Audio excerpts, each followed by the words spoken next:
Amen, amen. We believe that song, amen. Yeah, only Jesus can satisfy. No one can satisfy talaga.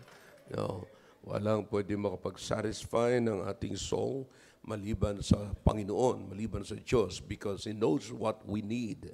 You know, this world, this wicked world is offering something and many things, not just something, many things that is very appealing to our eyes, but we don't need it.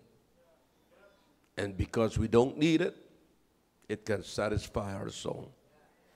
All right, shall we all stand please in atin pong ipagpapatuloy ang atin pong aralin patungkol po sa children's ministry, Christ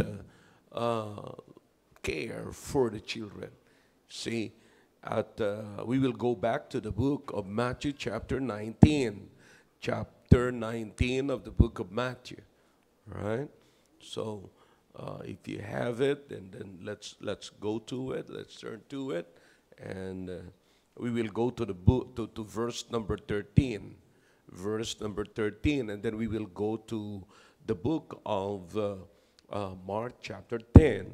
Okay, are you with me now?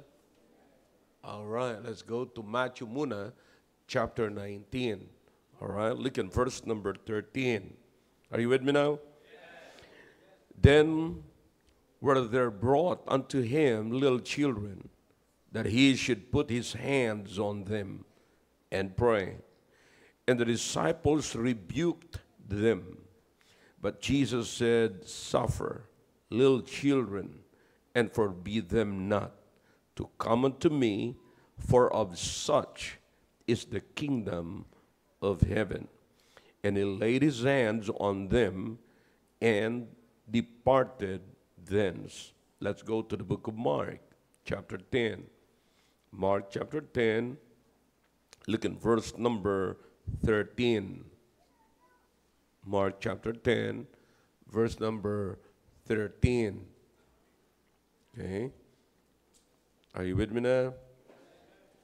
All right. Alam mo, nakakatuwa itong mga batang ito. Tama ba talaga yung nahanap nila? Pakicheck mo nga, Randy. Tama? My goodness. Ilang taon na to? Ilang taon na to ito? 6. My goodness. See that? Kapatid, for me, it's a big thing, you know. It's not an ordinary thing, you know.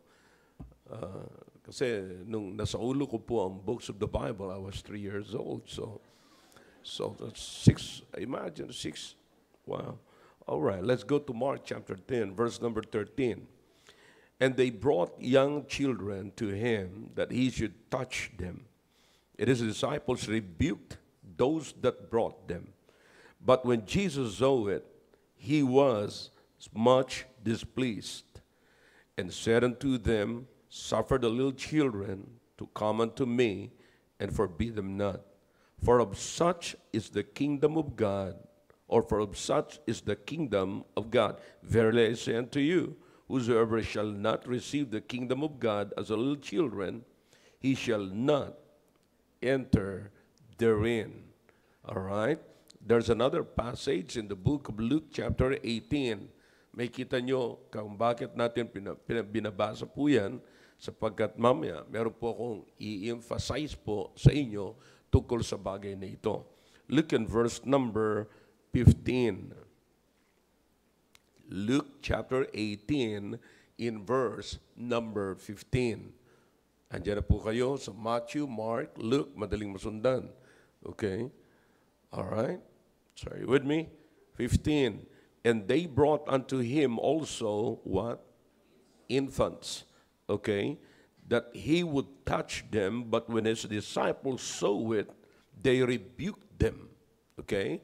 They rebuked them. Now, if you have your markers, you mark the word infants, and you also mark the word children and young children. Okay?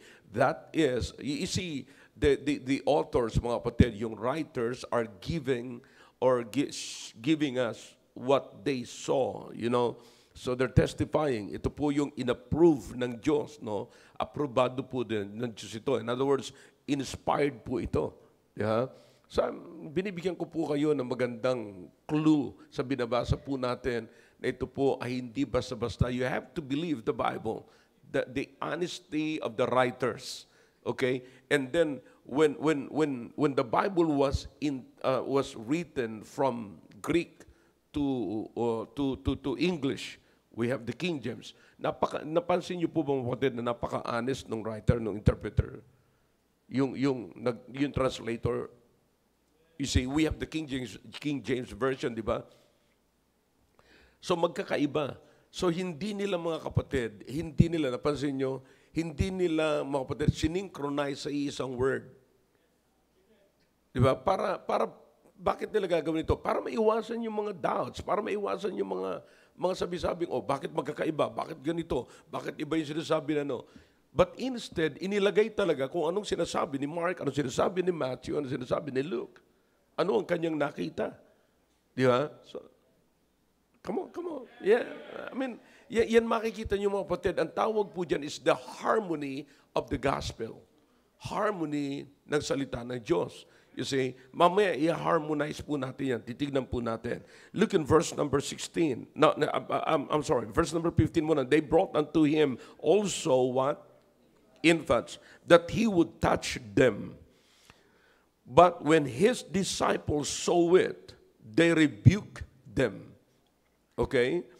But Jesus called them unto him, and said, Suffer little children to come unto me, and forbid them not.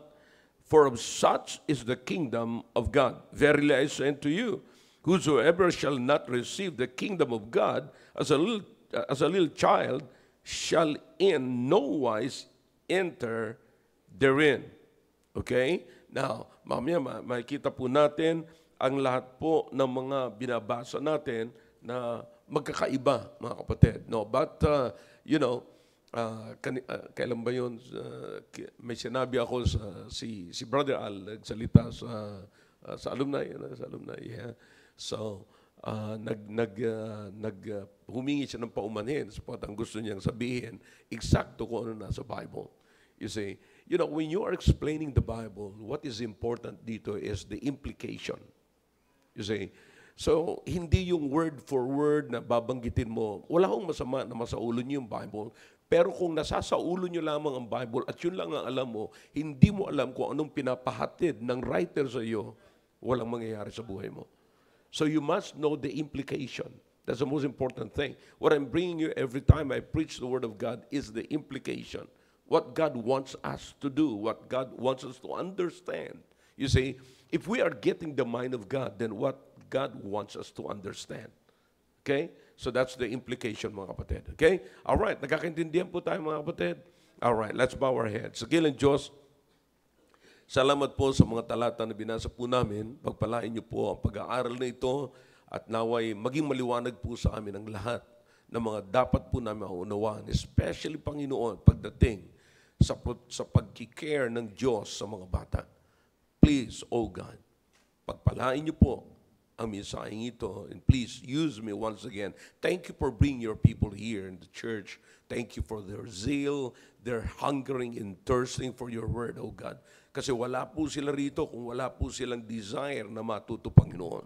And the reason why they're here because they have the desire, the zeal to understand your word, to know you more, oh God, that they might love you more.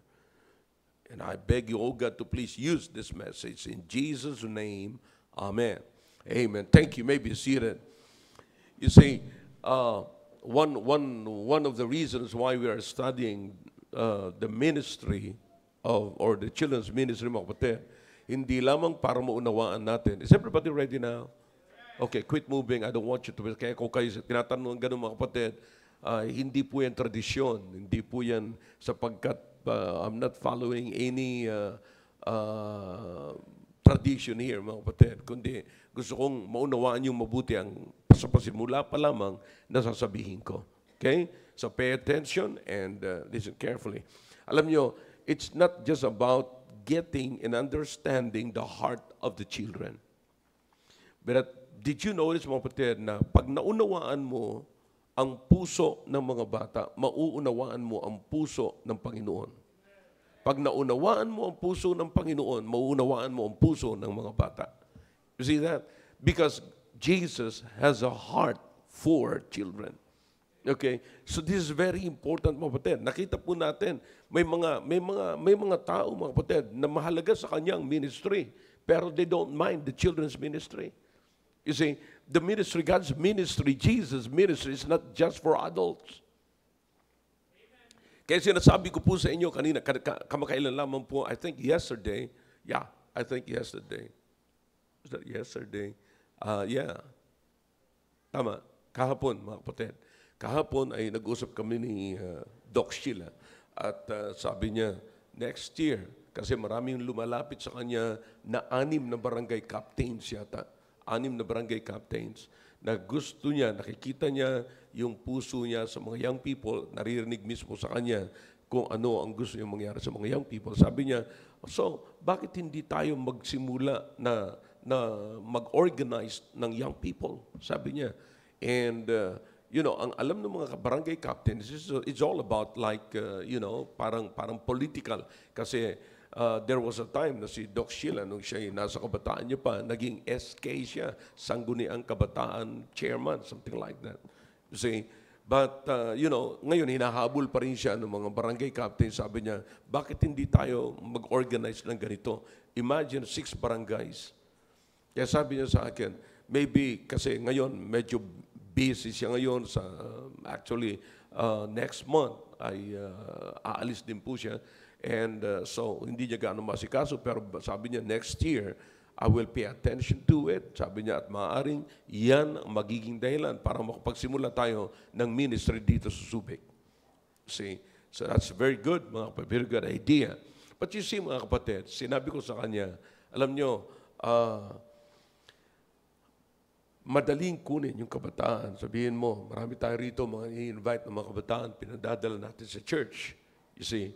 Pero kapatid, yung patagalin mo ang kabataan sa ministry, sa gawain, sa church, napakahirap. Alam niyo kung bakit, mga kapatid? Because they're not groomed in the church. The world, yung mundo, kapatid, ang nag-groom sa kanila. Ang mundo ang nagsanay kung saan pupunta sa kanila, pupunta yung paan nila. Ang mundo ang nagsanay kung anong gagawin ng kamay nila. And then yung tainga nila nasanay sa naririnig na sa mundo. Yung kanilang mga mata nasanay na makita yung karangyaan ng mundo at kasiyahan ng mundo. Yung bibig nila sinanay na ng mundo sa pananalita ng mundo. Do you understand what I'm saying? Na pag dinala mo dito sa bagong simbahan, kapatid, that's another culture. You see, panibagong kaugalian, panibagong trabaho na naman ang kanilang gagawin. You see, kaya nga mga kapatid, ang pinapakita ko sa inyo sa children ministry, bagamat sabi ko sa inyo na nakaraan, the world now, you see, is paying attention to the young people, paying attention to the campus ministry. Napakarami. Worldwide po ito, mga kapatid. That even the political leaders ngayon, mga kapatid, sa Amerika ay nakapay attention na sa mga young people. Sabi ko, bakit? Nakuha yung attention nila ni Charlie Kirk. You see? Nakuha yung attention nila. But I just don't know kung I'm not judging, mga kapatid. Ayoko maging judgmental sa kanila. But yung attention nila, nakuha nila, para ba sinasabi ni Charlie Kirk, namatay ako sa pag-preach ko para ma-turn ang mga young people ang kanilang mindset sa panibagong set ng kanilang mind patungkol sa Panginoon. Pero, meron kaya silang puso para sa mga kabataan ngayon? Yung mga naging tagahanga ni Charlie Kirk, hanga sila sa ginagawa ni Charlie Kirk, pero do they have the heart of Charlie Kirk for the young people?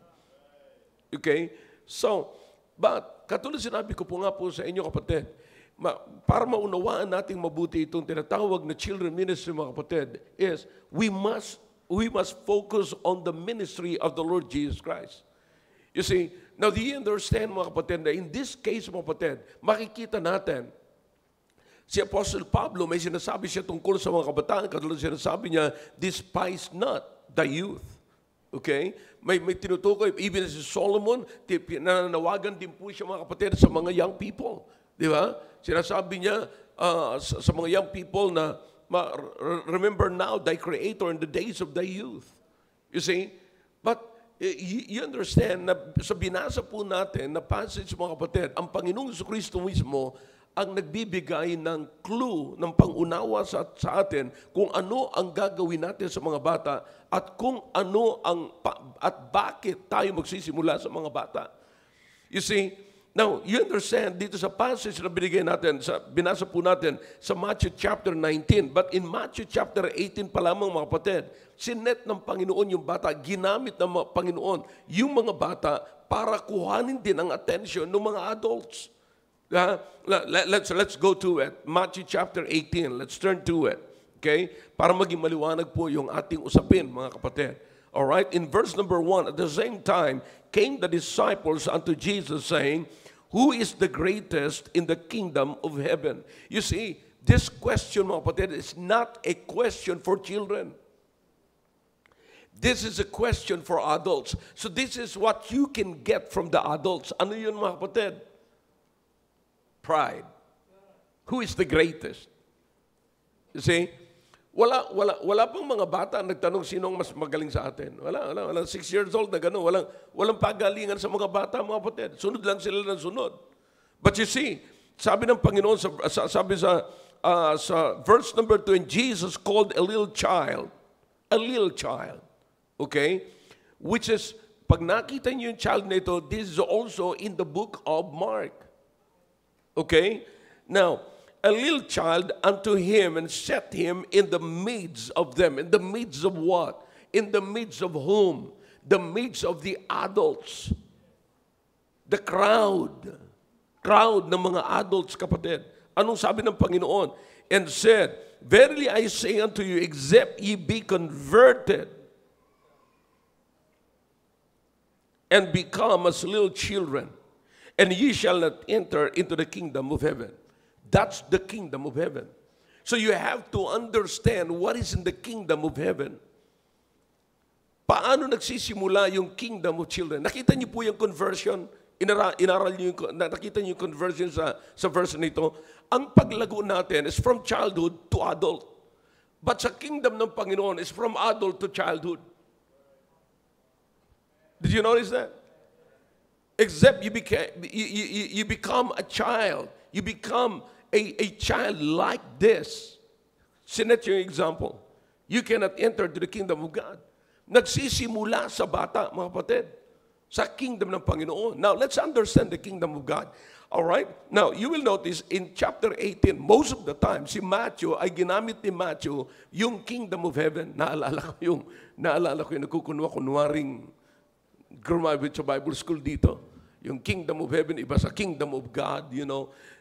Basta kasi, ang problema mga kapatid, pagka kayo ay nakikinig na sa explanation ng aral ng tao, maapektuhan lagi ang inyong, ang gustong mangyari sa inyo ng Panginoon. Pag sinasabi ko kapatid, kaya sinasabi ko sa inyo, tandaan nyo yung binabasa natin. So you are not only listening to me because I want you to understand and study the Bible at tinuturuan ko kayo kung paano nyo i-study yung Bible. You see here, mga kapatid, makikita nyo, ang ginamit ni Matthew is the kingdom of heaven. Okay? Now, si Mark at saka si Luke, ginamit niya, instead of kingdom of heaven, ay kingdom of God. Mamaya, pupuntahan natin yan. Alright? Tapusin lang muna natin itong issue na ito, mga kapatid. So, ang sabi dito ng Panginoon, sabi niya, verily I say unto you, except you be converted. Di ba? So, nakita yung conversion from adult to childhood. Spiritual conversion po ito, mga kapatid. Alright? Except and become as little children shall not enter into the kingdom of heaven. So, makikita nyo, dito pa lamang ho, mga kapatid, ang pinag-uusapan dito ay hindi literally and physically na yung matanda ay pupunta sa pagkabata. And just imagine, they were already the disciples of the Lord Jesus Christ. Di ba? Disciples nilang Panginoong Kristo. Alam nga naman bumalik pa sila sa pagkabata. Pero ang tinutukoy dito ng Panginoon, yung inyong kaugalian. Because the world has already brought you up into the kingdom of this world. But to live and to be a part of the kingdom of heaven and the kingdom or the kingdom of God, it's different. You've got to grow differently. You see, hindi ka magiging miyembro ng kingdom ng langit or kingdom ng Diyos na lalago ka sa mundong ito. Iba ang paglago sa kingdom ng Diyos. You will grow differently. You see that? Now, so makikita nyo, ang number one na qualification, tingnan nyo mga kapatid, whosoever therefore shall humble, that's it. So, para makita nyo, yung, kung ano yung kahalagahan ng paglago, kung anong kahalagahan yung mapunta ka sa kingdom ng Diyos. At number one na qualification doon, kailangan ka maging bata kasi pagka nasa bata ka, isa sa qualification ng bata is humble. Isa sa kaugalian ng bata ay humble. Hindi ho yan nag-question. Hindi po, ang bata ay sumusunod lamang.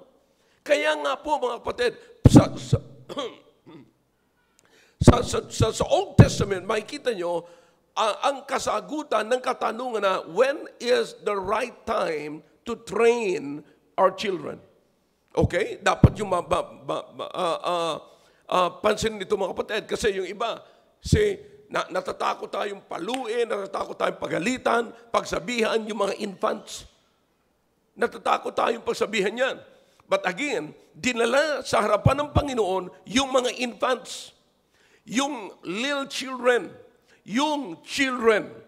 Okay? Not just the infants, mga kapatid. So, maaaring iba't ibang klaseng edad po yung mga kapatid, but consider as children.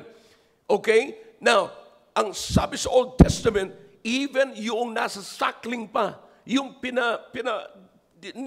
nilalagay pa sa dibdib ng kanyang ina, yun ay tuturuan na, mga kapatid. Pansinin nyo yan. Huwag kayong masyadong maging emotional sa maliit na bata.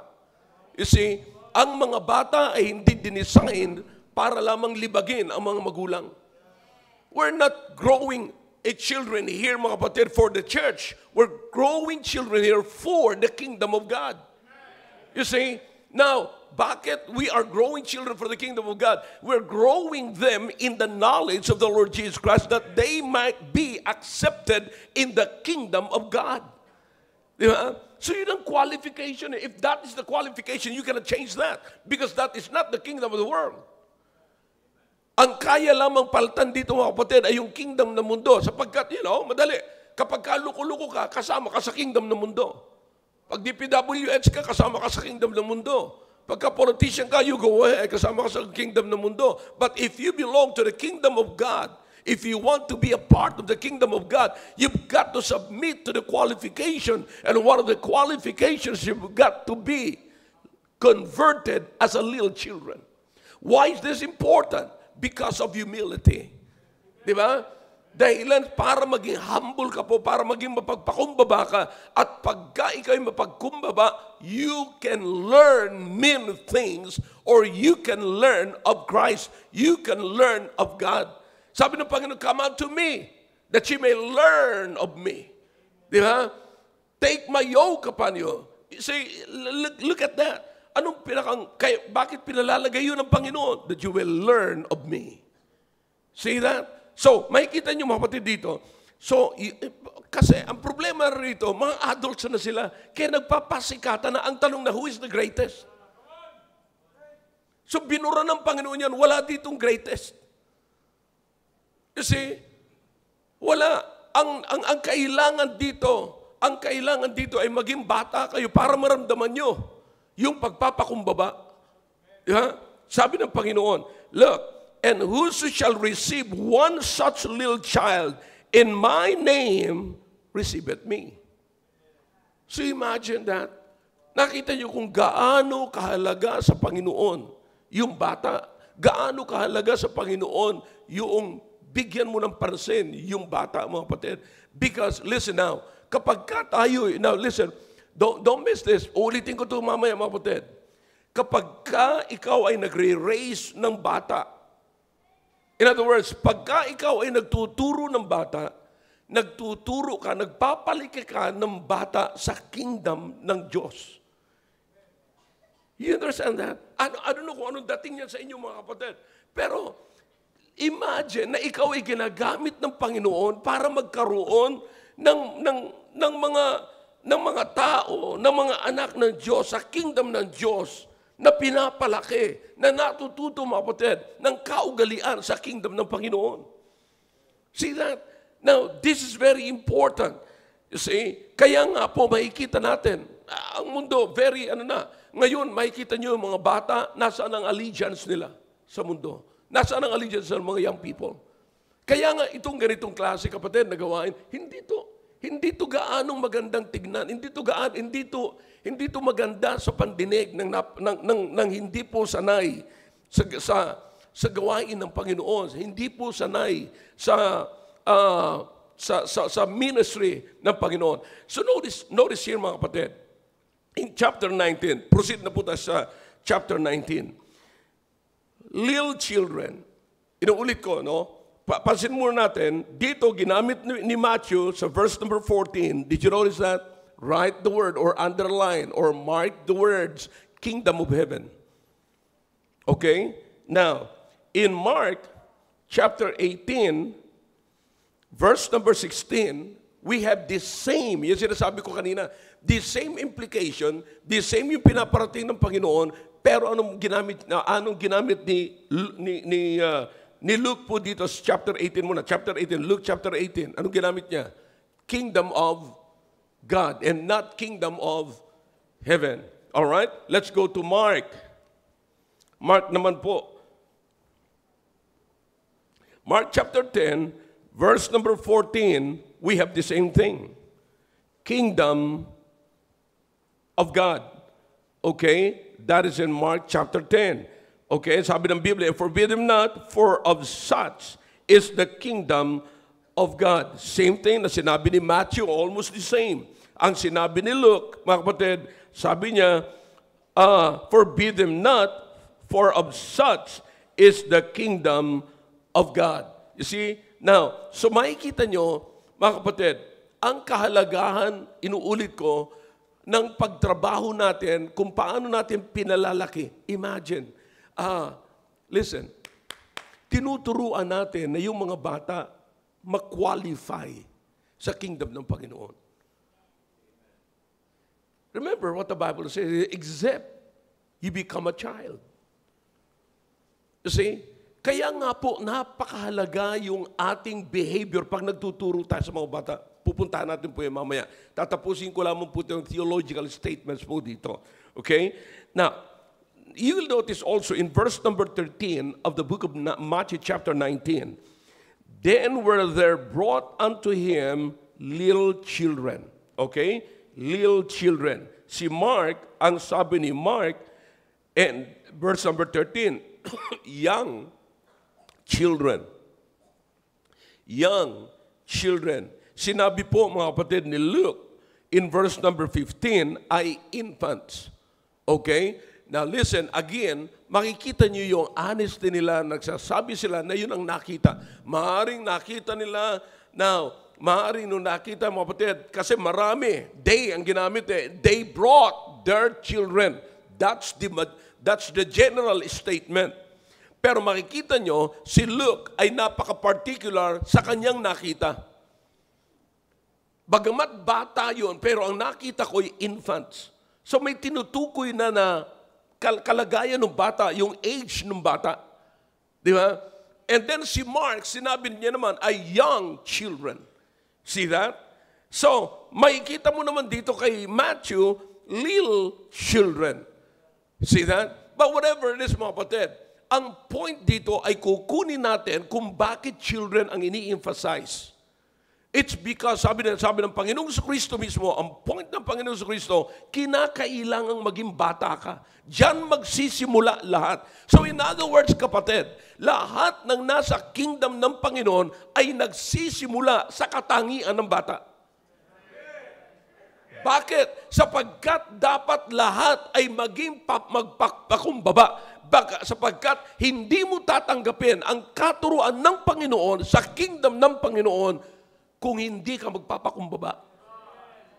You see, kaya makita niyo mga kapatid, ang lumalago lamang kapatid, ang lumalago sa gawain ng Panginoon, yung nagsisimula sa bata. Because ang sabi ng Biblia, yaong nagpapakumbaba ay kanyang itataas. Sino yung nagpapakumbaba? Alright, balik sa implication, bata. Alright? So yung nagpapakumbaba ay kanyang itinataas. So yung nag-grow kapatid, yung bata, mag-grow siya doon sa gawain ng Panginoon. Now, this is very important. So makikita nyo na ang mga batang ito, again, nabanggit ko po ito na nakaraan, na ang mga batang ito, mga kapatid, ay nilapit nila sa Panginoong Kristo na wala po silang karamdaman. Imagine, these are infants, mga kapatid. Hindi po dinala nila ang mga bata sapagkat yung bata ay umiinom na ng alak. Okay. Paalala lamang sa mga nagsashot-shot. Hindi po siya, kinakailangan nyo ng touch ng Panginoon. Alright? Ba't ba nadama yun? But, nayari tuloy kayo. But listen to me now. Here's the thing, kapatid. Hindi po dinala doon nila sapagkat siya ay umiinom ng alak, o naninigarilyo, or drug addict, or may sakit. So, hindi po sila dinala doon para baguhin. Dinala po sila doon, kapatid, para makita sila at masanay sila kung ano ang priority sa buhay nila. You see that? Kung ano, they don't even know. These children, mga kapatid, they don't even know na dinala sila sa Panginoon. You see, naalala ko ito yung mga kapatid, si LG nag-i-amen, sumisigaw yan dyan. Pero, naunawaan niya na ba talaga ang simbahan? Naunawaan niya na ba talaga ang mensaheng ito? O baka sumasabay lang siya sa amen ng mga matanda? So you understand? But what is important is this. Marunong na siya mag-amen. At sigurado ko mga kapatid, baka mamaya, wala na siyang yes, balang araw, kundi amen na. Now, ang sinasabi ko kapatid, dito, pag dinadala natin, ang mga bata, siniset natin yung kanilang priority.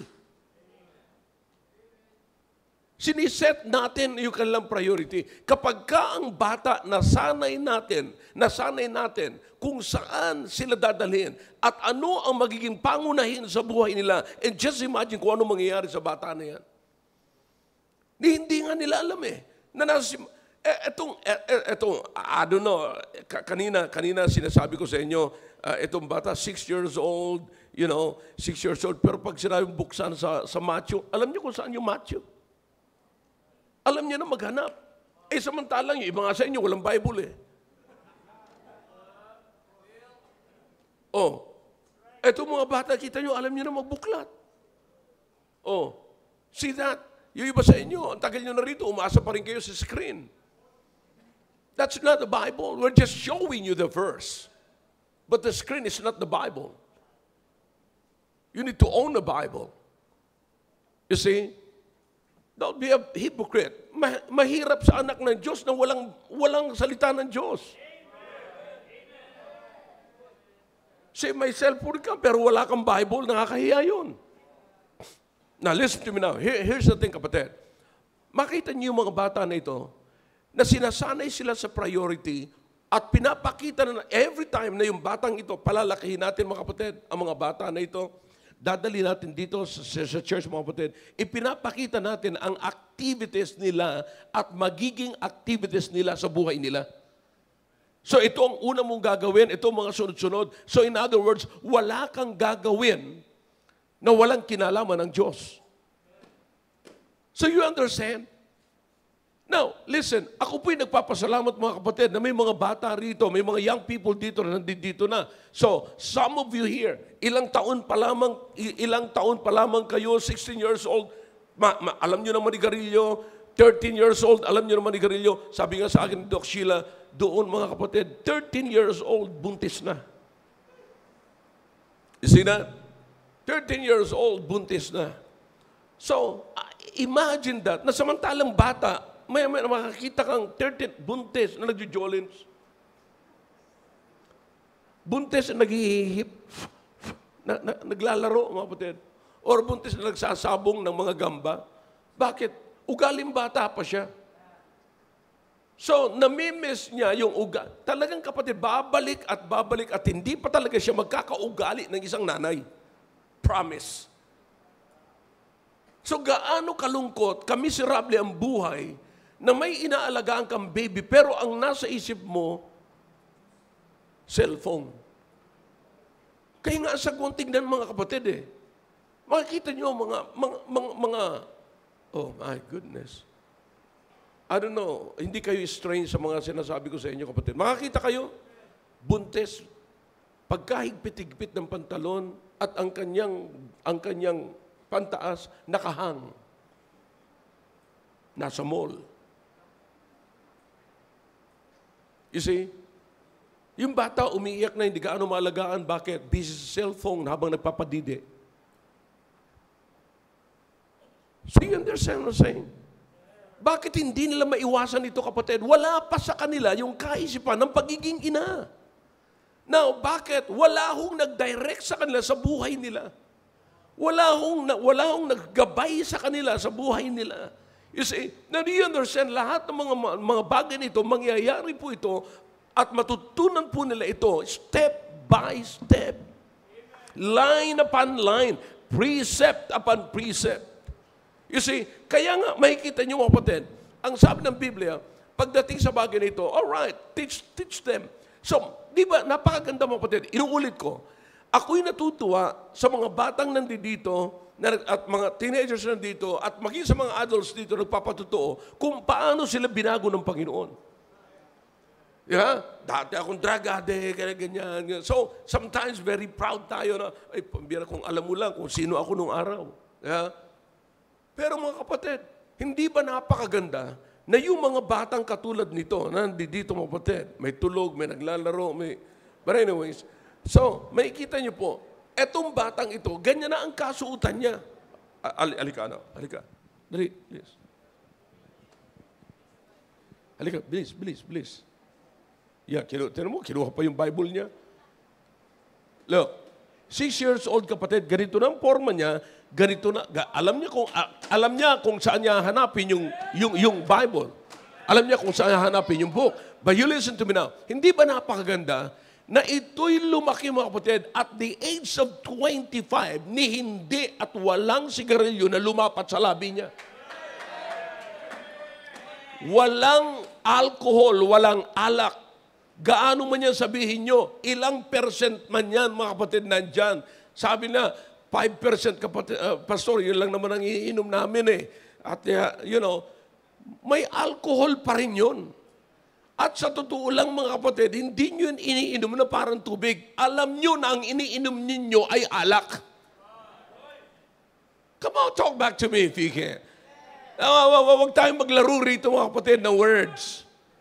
Yan ang reality. Alam ninyo na ang iniinom ninyo ay alak. Kahit na 1% pa yan. May nagbigay nga sa akin 1%. Tapos nandun pa sa loob yung ugat na may ugat. Ginseng wine. You see, abay, tinapon ko. Kinain ko yung ginseng. But no. Hindi nangyari yon mga kapatid. Hindi nangyari yon. See that? Kumbaga, pag tinignan mo nandun sa loob yung ginseng, parang medicinal. Parang healthy. Saan ka makakita ang alak na healthy? You know? But here's the thing, kapatid. Itong batang ito, 6 years old, or 20 years from now, 26 years old na siya. Hindi ba napakaganda na hindi rin lumapit? Yan ang magandang testimony. Hindi lang yung binago ka ng Panginoon. You see? Hey kapatid, listen. Thank you. Dahan-dahan See? Now listen. Hindi ba napakaganda? Marami tayong naririnig ng patotoo na binago sila ng Panginoon. At hanggang ngayon, binabago pa rin. Kapatid, hanggat hindi tayo umaalis doon sa kung saan tayo binago ng Panginoon, hindi mawawala yung dati nating ginagawa. Tandaan nyo yan. But listen to me now. Here's the thing, kapatid. Yung dadalhin natin ng mga bata, papalakihin natin, it is not just, papalakihin lang natin, tuturuan natin. No, listen now. Here's the thing. Gusto kong gawin sa inyo, mga kapatid. O gusto kong gawin nyo. Okay? Kasi nasabi ko sa inyo, mga kapatid, yung children ministry, nag-i-exist o dapat mag-exist po ito, mga kapatid, para ma-develop yung bata doon sa kingdom ng Diyos. Hindi sa kingdom of the world. You see, the world has its own way to raise our children. May kanya-kanyang pamaraan. May pamamaraan ng mundo. Lahat po yan, kapatid, appealing sa mata, maging sa pamamaraan, sa pandinig ng mga kabataan ngayon. You see, kaya sabi ko sa inyo yung mga kabataan, tingnan nyo, bakit namatay si Charlie Kirk? Nakikipagdebate na yung kabataan. Bakit? Hindi na nila maiwasan yung allegiance nila sa mundo. You understand that? You see? Wala. Pero yung bata, hindi makikipagdiskusyon yan. Kayo, ano ho ang dapat natin gawin? Here's the thing. At ipapakita ko po sa inyo ang problema po natin. See? Kung bakit, mga kapatid, makikita nyo na maraming mga bata, makinig, maraming mga bata ngayon na lumaki na sa Sunday school, pero hindi na natin makita ngayon sa loob ng simbahan. So makikita nyo, maging sa Biblia, pumunta kayo sa Proverbs 22, not this time, verse number 6, because it's a very familiar passage. If you can put it in the screen, appreciate that. Okay? Now, sabi ng Biblia, train up a child. Diba? How do you train people? Paano ba talaga ang training, kapatid? Kayo mga nandito, may mga naka-uniforme tayo rito, kayo mga nandito na napunta kayo sa serbisyo, nag-retire na kayo sa serbisyo, ano yung training ninyo? Hindi pa, kapatid, systematic. In other words, meron pong pamamaraan, merong sistema. Hindi po yan tsamba. Hindi po yan kung ano lang ang maisipan. See that? Now, alam niyo kung lahat po tayo, kapatid, na nag-i-involve sa good news classes, meron tayo sa ating mind kung ano ang ituturo natin sa bata. Kapatid, sinisiguro ko po sa inyo, lalaki ang bata na meron talagang matututunan. Because, ginugroom natin yung bata. When we say we're grooming them, ginugroom natin to, kapatid, sa isang bagay na maaaring baliwala sa kanya. Katulad yung sinasabi ko sa inyo, mga kapatid, yung bata na dinadala mo dito, hindi niya alam na dinadala siya sa church. Infant pa yan, baby pa yan. Hindi niya alam kung nasaan na siya. Pero bakit dinadala mo sa bata? Sa simbahan? Hindi sapagkat kasi ikaw pupunta. No, gusto mo rin yung bata talaga mapunta sa church. So, unti-unti, naglalagay ka sa mind niya na hindi niya namamalayan, kapatid, na ang kanyang priority ay minumold mo. Yung kanyang panlasa ay sinasanay mo siya sa isang panlasa. Para pagka bigyan mo siya ng ibang panlasa, hindi niya magugustuhan. You see, yung bata na ganito, mga kapatid, subukan mo, dalhin mo ito ngayon dalhin mo sa simbahan na naka-shorts, hindi papayag to. See? So you understand? Now, tayo mga nakaganito, pagka pumunta tayo sa mall, subukan mo maglakad-lakad dyan sa mall, awan ko sa inyo, iba kasi sa inyo, dito lang sa church kayo, nagsusot ng ganito, pero pag nasa mall kayo, naka-shorts kayo. Yeah. But listen, ako mapatid, siguro for emergency lang o nagmamadali lang, napupunta ako sa mall na naka-t-shirt. Pero gusto ko na pupunta ako sa mall na nakaayos ako. At least naka-makeup, naka-groom. Hindi pa ako nagmi-makeup. Nadudulas ako. Minsan pag nadudulas ako. But listen, here's the thing, kapatid. It's the most important thing. Yung bata, pinapalaki natin, minumold natin para maging fit sa kingdom of God. Are you familiar with the passage na pinag-aararo?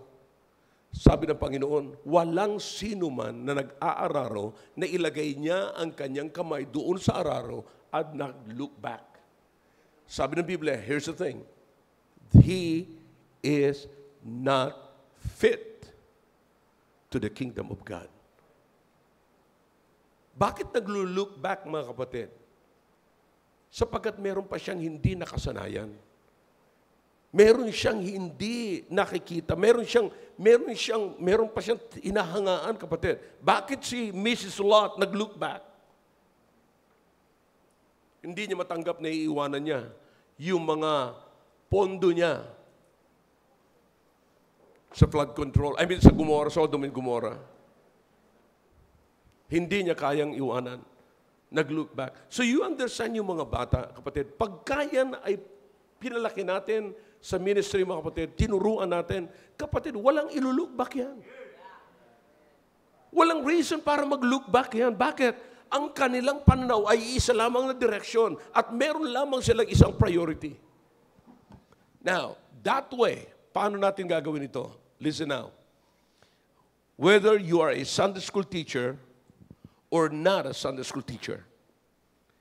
At uulitin ko rin po ito sa Sunday evening. Okay? Maging ang mga magulang na bihirang mangyari ito sa buhay ninyo. Na sinet ninyo ang mind ninyo at gumawa kayo ng parang lesson plan para sa anak ninyo.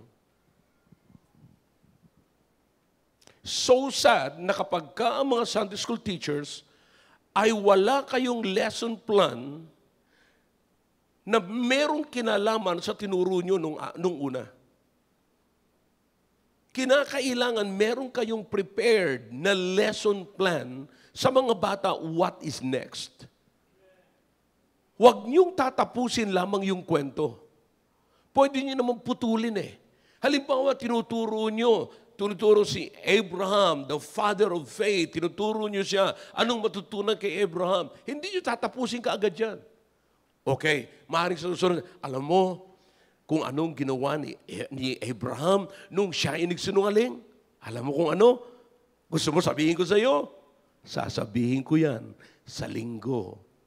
Kaya huwag kang mawawala sa linggo.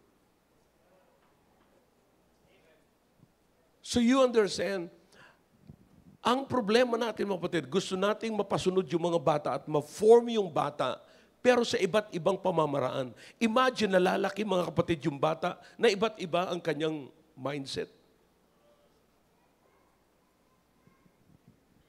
So, listen, I hope nakikita nyo ang nakikita ko. Ang dinidil ko ngayon, kapatid, is this. Kasi talaga ako'y nalulungkot, mga kapatid. Ilan sa mga graduate sa ating academy na nagkaroon ng pagmamahal sa ministry. Ilan ang mga lumaki sa Sunday school natin na hanggang ngayon ay nandito pa sa church. Sana yung mga lumaki noong araw sa junior church, kung nandito lamang sila, kapatid, puno na ito. Even on a Wednesday evening. What's the problem now, kapatid? Wala tayong series ng mga messages na talagang magmumold sa kanila. You understand na, maaring ang dating sa inyo rito, narinig ko na yan. But you know what? You need to go back to it to understand, really understand, and to know more of God. Kasi most of the time, nauupo na lamang kayo. Na parang as in uupo na lamang kayo na magsisimba at simba lang talaga. Now, what did you get from it? Kaya palagi kong ini-emphasize anong kailangan? Anong narinig nyo? Ano ang Diyos? Kinakailan nyo makilala ang Diyos? Anong ibig sabihin na lumago ka sa pagkakilala sa Panginoon? Sabi ko nga sa inyo, ilan ang graduate sa PSS? School of Theology. What is theology? Study of God. What did you learn from God? Anong natutunan nila? Nung sila graduate sa pag-i-study sa Diyos. Wala. Maliban sa kalabanin ang institution. So you understand that? So what's the problem now? Listen, eto ang hihilingin ko sa inyo. Kayong mga Sunday school teachers at kayong mga nag-i-involve sa good news classes. Okay? Now listen, be an example by yourself. Listen, katulad sinabi ko po sa inyo nung nakaraan, you can learn from children. Kaya alam niyo kung ano, imagine kapatid ha, imagine. Sa chapter 18 ng book of Matthew, akalain mong ang issue doon sa pagtitipon ng mga matatanda, sino ang magaling? Abay, sabi ng Panginoon, dali mo nga dito yung bata. Sinet yung bata. Okay. Maliban na lamang na kayo maging katulad nito, walang magaling. Sapagkat dito, kung meron mang gagaling, dito magsisimula. Hindi ka pwedeng magaling kaagad. Akalain mo, nagtitipon-tipon pa lamang, sasabihin, sino magaling? Di ka pa nga nagsisimula, magaling ka na eh. Alam mo mga kapatid, yan ang kalakaran pagkamatanda na. You see? Kaya ngayon, tinan mo ang mundo, puro pagalingan, puro palakihan ng pera, puro pagandahan ng bahay, puro pagandahan ng kasuutan. That's the world. Kaya pagka ginugroom ka ng mundo, kapag ka pinahintulutan mo na ang mundo, ang siyang magpalaki sa iyo, lalaki ka na hindi matuwid. But listen to me now. And just imagine, kung meron kang plano sa batang ito, what is next? Pagkatapos mong ipakilala sa kanya, by the way, kung ipinapakilala mo sa kanya si Abraham, ano ang layunin mo? What is your intention? Now listen to me now. Here's the thing. Huwag matulog. Okay? Pakinggan niyo mabuti. Sabi ng Biblia, and they brought them to, come on, look at the Bible, to Jesus. Not to the church, not to the children ministry, kapatid. Yes, lahat siya yan maganda. Not to the deacons, not to board members or sino pa man sa church. But they brought the children to Jesus. In other words, kapatid, lahat ng mangyayari sa loob ng good news classes, Sunday school, nakapoint lahat, ang ending niyan ay Diyos. Kaya mga kapatid, nagkakaroon ng problema ang mga lumalaki sa loob ng simbahan, ang ending nila ay business. Ang ending nila ay kaibigan. Ang ending nila ay company. Ang ending nila pasikatan. Ang ending nila pagandahan, pagwapuhan, pahangaan. Yun ang ending nila eh. Ang ending dapat, mga kapatid, si Jesus.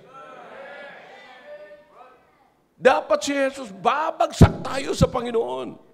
You see, kapag ka ang Panginoon ang hindi na naging sentro ng buhay mo, magiging sentro ng buhay mo ay ikaw. Kaya kahit, ilan sa mga tao ngayon na, alam niyo, kamakailan lamang may kina-counsel ako 2 days ago. Super, duper, grabing problema. Paniwala niya na siya ay maganda. Wala nang ibang binigyan ng attention, kundi yung sarili niya sa pagpapaganda. Sabi ko, yan yung sinasabi ko, kapatid, na isang araw, she will be alone. Because ayaw niyang magkaroon ng kasama na makakasira ng kanyang kagandahan. Kaya napansin niyo po ba yan? Lahat ng mga iniiwanan ng mga asawa, yung magaganda. Kaya nagtataka nga, ang ganda niya naman, ba't iniwanan? Kasi nakafocus ang sarili niya sa kagandahan at hindi sa ugali niya. You understand? So, kapatid, here's the thing. Yung bata, sanayin natin kay Jesus. Sanayin natin na lumaki siya sa Panginoon. Sanayin natin na siya ay may Diyos. Sanayin natin siya sa pagmamahal sa Diyos. Let's bring them to Jesus. Pag nandito kayo sa church, yan ang lagi kong sinasabi mo, kapatid. Kung meron man kayong hinahangaan sa mga sinasabi ko, pero listen, yung sinasabi ko ay dapat pupunta at magdadala sa inyo sa Diyos, sa Panginoon. Oh yeah. Ako, lagi kong sinasabi ito, mga kapatid, yung mga preachers natin, lagi nilang sinasabi sa akin, ito, pastor natin, ako'y nagpapasalamat sa Panginoon, kung hindi dahilan sa Kanya, wala ako sa ministry ngayon. Binabago ko yung statement nila. Brad, hindi tama yan. You think, kung wala ako at tinawag ka ng Diyos, wala ang Diyos ibang gagawin at gagamitin para mapunta ka sa ministry? Paano pa yung tatawagin ng Panginoon? O sino yung mga tinawag ng Panginoon nung wala pa ako? Sino yung mga tatawagin ng Panginoon pag wala na ako? Ibig sabihin, wala nang mangyayari sa kanila kasi wala na ako. No way. Pero maganda yung sinabi ni Brother Bernard, yun ang nagustuhan ko. Pero anong klaseng ministry? Sinasabi ni Pastor, inulit niya yung sinabi ko. Sinasabi lagi ni Pastor na pwede namang may gamitin ng Panginoon para tawagin tayo sa ministry at mapunta tayo sa ministry. Pero anong klaseng ministry kaya meron tayo kung hindi siyang naging pastor natin? Medyo okay pa yon. Pero yung mapunta ka sa ministry, hindi ka mapupunta sapagkat wala ako, hindi ako naniniwala po doon. May gagamitin ng Panginoon. But here's the thing, kapatid. Gaano kaganda na ikaw ang gamitin ng Panginoon para sa bata?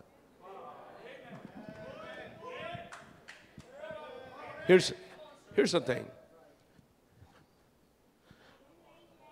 Gaano man ang gusto nito?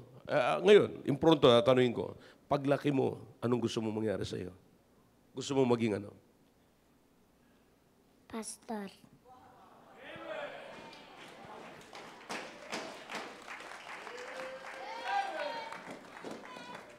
Listen, gusto niya maging pastor. Naunawaan niyo ba ito, mga kapatid? Sunday school teachers. Anong maitutulong nyo sa batang ito pag nakaupo sa Sunday school classroom ninyo?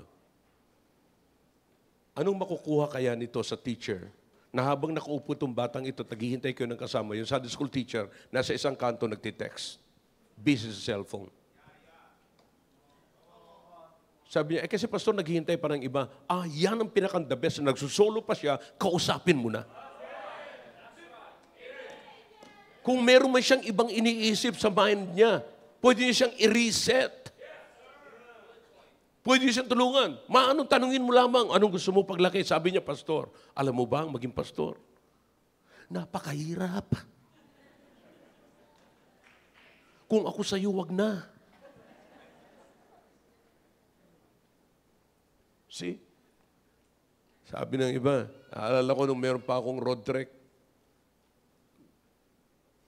sabi nung isang umaaten, dati nandito pa sila, sabi niya, ako gusto kong maging pastor eh. Bakit? Kasi gusto kong magka-road trek eh. Hindi ko alam kung iniinsulto ako mga kapatid or... But anyways, dapat maging maliwanag sa kanya kung bakit siya magiging pastor. Somebody must explain. At kapatid, listen now, sa mga magulang, hindi niya kaagad-agad mauunawaan yan. Kaya nga, train. If he wants to be a pastor, discipline him to be a pastor. Walang may gustong pastor na ayaw sa disiplina. Thank you. Gusto mo magkaroon ng bicep, tricep? Huwag mong katakutan ng exercise. Huwag mong katakutan ng gym. Huwag mong katakutan ang dumbbell. Huwag mong katakutan ng barbell. Pero pagka gusto mo lamang sa drawing, nakakita ka ng macho, ang feeling mo macho ka na rin. Para ka nanood ng sine, pelikula ni Fernando, paglabas mo ng sine, para ka na rin si Fernando. Mga kapatid, I'm telling you, you must have, sa mga Sunday school teachers, let me tell you something. You must have a concrete lesson. Pag sinabi kong concrete, mga kapatid, Yan ang magdi-define, yan ang magtuturo sa kanya, yan ang magfo-form sa kanya. Same thing with the parents. I'd advise you, ngayong mga nagsisimula pa lamang na mga parents, nagsisimula, your young couples, nagsisimula pa lamang kayo, kinakailangan magsimula na kayo magsulat. Pag nagkaanak ako, or pagpapalain ako ng Panginoon, magkaanak ako na ganito, ano yung step by step na gagawin ko? Sapagkat nakita ko po yan, walang mga magulang nagtsatsaga sa kanilang mga anak, naturuan ang kanilang mga anak ng step by step.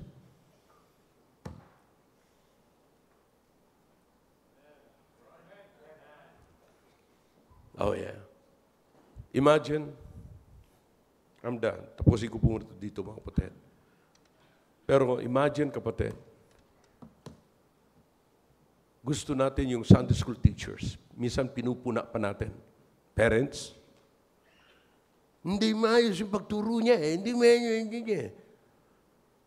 Naisip mo ba sa anak mo kung paano mo tinuturuan ng anak mo? Meron ka bang Sunday school lesson na katulad ng mga lesson ng Sunday school teachers? Mabuti pa yung Sunday school teachers, may lesson. Pero yung parents, walang lesson sa kanilang mga anak. Come on, talk back to me if you can. It is a sad truth, but it is the truth. No wonder kung bakit ang mga anak natin lumaki na late na tayo mga kapatid. Ngayon, pinipilit natin, halika, sama ka sa church. May resistance na. Bakit may resistance? Kasi natamna na sila ng mundo. Nanumpa na sila sa mundo. Ngayon nga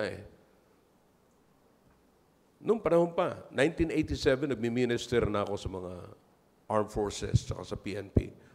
Pag na-win ko yung commander, sasabihin niya, Pastor, you speak to my men. Okay, magsasalita ako sa kanila. Anong sasabihin niyo ng mga men? Yung ibang mga men na mahilig sa alak. Sir, pinipilit kami. Magrereklamo sila sa taas, pinipilit kami. Di ba? Pero pagka pinipilit sila sa alak, hindi sila nagrereklamo. Pero pag pinipilit sila sa Bible, nagrereklamo. Bakit ganun mga kapatid? Kasi ang allegiance nila sa mundo at hindi sa Diyos. Pero itong mga bata na ito mga kapatid na sinisimula natin, pag masimulan natin sa mga bata, kung kayo man ay patuloy, kasi nakikita ko, panay pa ang post ninyo, share ng post ni Charlie Kirk. Bakit hindi nyo i-post yung ginagawa nyo sa bata? To train up a child.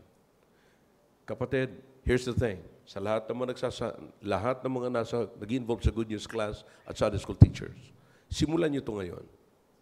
Okay? Isipin nyo ngayon, pag nasa field na kayo, okay, sino ang palalakihin ko hanggang sa tumanda ako, bibirahin ko siya ng salita ng Diyos. Tiyagaan nyo. Bitbitin ninyo. Katulad ng pagbitbit ninyo sa anak ninyo na maliit pa. Hanggang sa siya, naalala ko, si Brother John, ngayon si Brother John ay pastor na po ng Cornerstone Baptist Church na pumalit kay Brother Elvis Sneedern sa Arkansas. Alam nyo kung sino nagbitbit sa kanya sa Sunday School, sumusundo sa kanya sa Sunday School? Si Brother Greg. Pinagtiyagaan na siya. Nasunduin ni Brother Greg sa Sunday School, bata pa siya, dinadala siya, lagi siya sinusundo. Akalain nyo ngayon, pastor na. See that? So kapatid, minsan, ginagawa lamang natin, yun ang masakit dyan, na kapag ginawa lang natin ang pagtuturo sa Good News Class para meron tayong vlog. We're not teachers, we're vloggers. Kala mo talaga nag-involve siya, pero dumaan lang yun. May pinasahan siyang trucks. Sabi niya, hawakan niyo po. Picture. Boom. Masarap mag-soul winning. Nagpasa lang ng trucks. So you understand what I'm saying? Brethren, let's dismiss that kind of case, mga kapatid. That kind of... Let's do God's business and take it seriously. So imagine ko ang mga bata nito, sinasabi ko nga lagi sa mga batang ito, Yeah? Yung iba dito, hindi naman kasalanan sila magsundalo, hindi naman kasalanan sila isang araw magiging doctor, magiging nurse, or ano man, you see, official sleepers. But the point is, tayong mga malalaki na ngayon, paano natin matutulungan yung mga bata na may gusto silang abutin? O paano at saan natin sila i-guide, saan po natin sila ipupoint? Now, what will happen to them if we will point them to Jesus? What will happen to them if we will teach them the right priority and we will teach them to make God the first priority? Their first priority. What will happen to them? Anong klaseng buhay meron kaya sila? We must be honest. Tayo yung karamihan na family rito ngayon, na late na kayo tungkol sa sinasabi ko. Na late na kayo. Hindi nyo naturuan yung mga anak. Wala na kayong lesson na hinanda na katulad ng paghahanda ng Sunday school teacher. Ano kayong meron tayo? Anong klaseng pamilya meron kaya tayo kung parang meron tayong Sunday school sa loob ng bahay natin? Anybody here? I hope this message is clear, mga kapatid. Huwag lamang tayong matuwa, mga kapatid, sa mga bata. Huwag nating gawin. Sapagkat hindi po tayo nagpapalaki. We're not raising children para may laruan tayo. We're not raising children para may mag-comfort sa atin. We're not raising children para may karagdagan na tao sa loob ng simbahan. We're raising them to be fit in the kingdom of God. Am I clear? Shall we all stand, please? Father, thank you for your words. Thank you for the message tonight. Speak to them, O God. Naway makita po namin ang kahalagahan ng bagay na ito. We really need it. Kailangan po talaga namin, Panginoon, ang bagay na ito. Kailangan po namin seryosohin ang ministry ng mga bata. We're teaching the proper priorities, Panginoon. Salamat po, O Diyos, sa mensaheng ito. Pagpalain niyo po inyong mga anak na lalapit po sa inyo ngayon. Your heads are bowed, your hearts are closed. Kinakausap kayo ng Panginoon sa pamagitan ng mensaheng yan. Then, let's make business with God.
Dakilang Diyos, marami pong salamat sa salita niyo nahayag. Salamat po, Panginoon. sa patuloy nyo na pagbibigay sa amin ng hamon. At kung anong gagawin namin, first of all, sa aming family, at ganun din po, Panginoon, sa mga bata na nakikita po namin, tinuturuan po namin. O Diyos, pagpalain niyo po, Panginoon, ang mensaheng ito.